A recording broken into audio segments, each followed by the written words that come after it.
তুমি কি ভাবছো আমি কষ্ট পাচ্ছি? এই যে তুমি ফোন করো না, মেসেজ করো না, তুমি কি ভাবছো আমি তোমার জন্য অপেক্ষা করে বসে থাকি? একদমই না। এই যে তুমি প্রতিদিন অনলাইনে থাকো, কি ভাবছো আমি লক্ষ্য করি?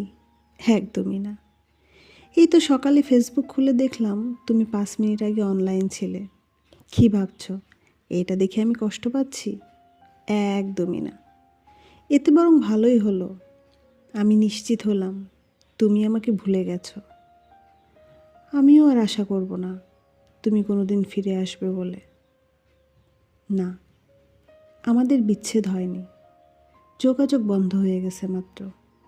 তুমি আমাকে কোথাও থেকে বন্ধ করনি, তুমি আমার কাছ থেকে মুক্তি চেয়েছিলে, সেটা আমাকে বলতে পারোনি, হঠাৎ তুমি যোগাযোগ বন্ধ করে দিলে। আমি বুঝলাম সে আমার থেকে আর ভালো কাউকে পেয়েছো। তাই আমি মনে মনে চিন্তা করলাম যে যাবার সে চলেই যাবে।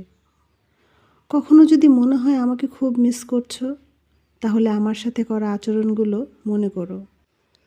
যদি আমার জন্য কষ্ট হয়, তাহলে আমাকে দেয়া কষ্টগুলো মনে করো।